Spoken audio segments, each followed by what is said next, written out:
So this looks like it's a parking area here.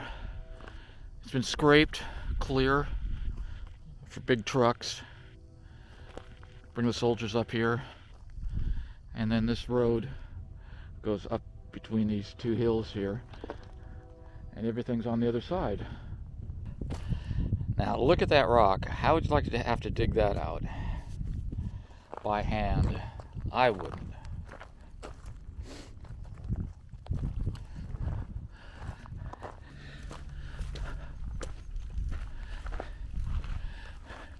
Here's something dug out, another one.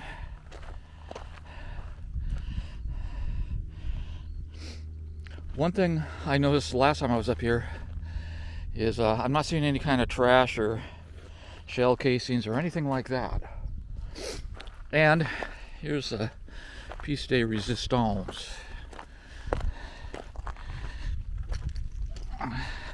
It's like a zigzag trench. We'll walk along it.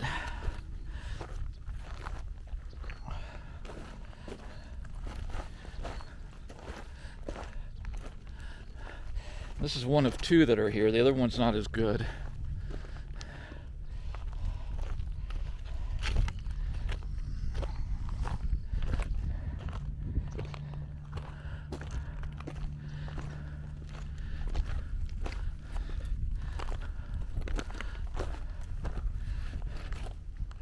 Of course, it's all been filled in pretty much by the weather, storms, so you wouldn't find anything.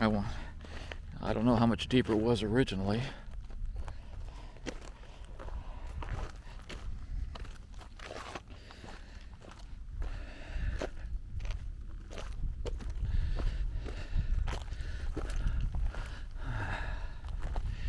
Yeah, because there's not much cover here in this part. It's pretty filled in.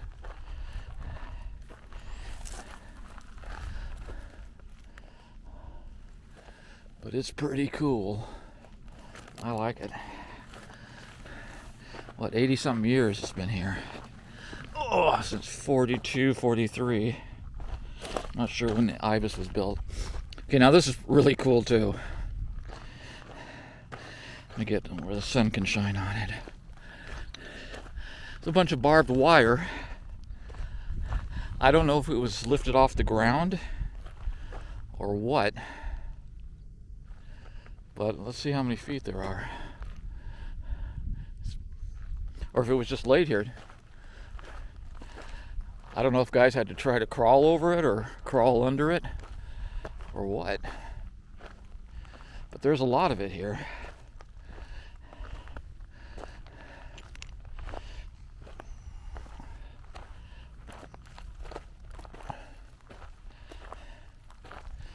And it ends right over here.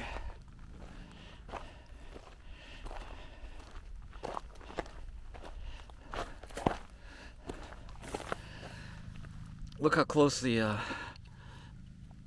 barbs are on it. I'll take a still picture too. They're real close.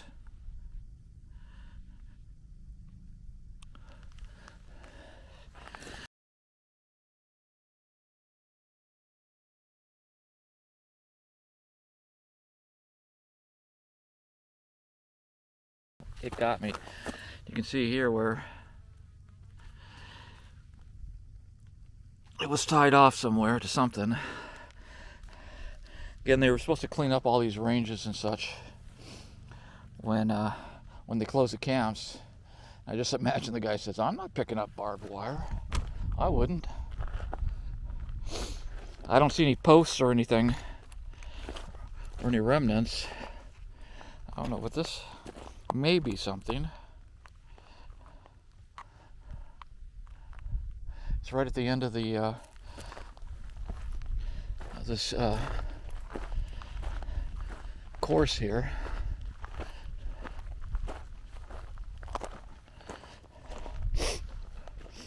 So I don't know how it worked. Maybe you guys out there can shed a little insight.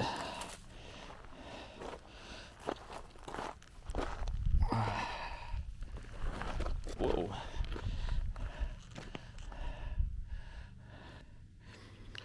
here's another foxhole, which is pointing directly, or it's actually south of that barbed wire and the trenches. So maybe they were firing machine guns. That's what I've read about, that they'd fire machine guns over the guys' heads. So maybe that's what this one was for. Again, pretty cool, except for this. Okay, here's the entrance, I think, to the range. There's 2 pits here. We'll go and see them. Never mind that sound behind me. Pay no attention to the man behind the curtain.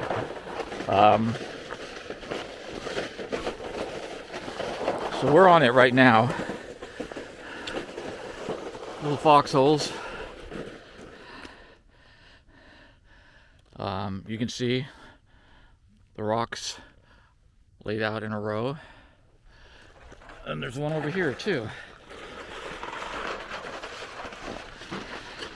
Or there's one over here also. There's the rocks. There's the pit. But now it gets a little bit more interesting. You can see some posts. Remains of, no, yep. That's a post. And I'm wondering if this was a target line here.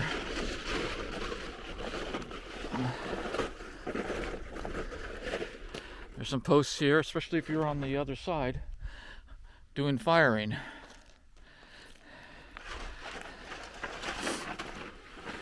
Because I don't think you'd fire from the other direction, because then you'd be firing towards troops and such, towards Camp Ibis.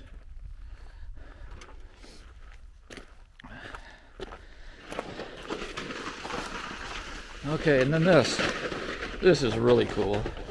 This barbed wire entanglement. I think they call this a double apron. These stakes are called pickets.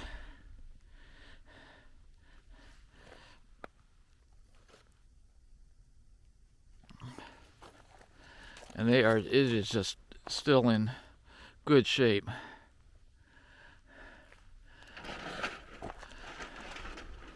Why this is here, I don't know. How that got bent down, I don't know. These things are really thick. It's not like the wind blew them down.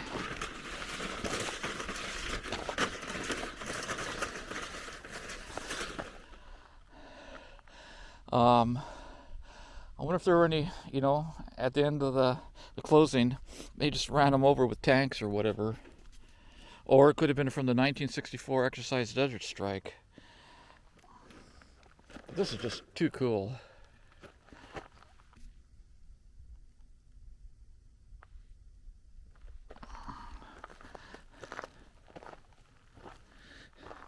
Again, the barbed wire every 2 inches.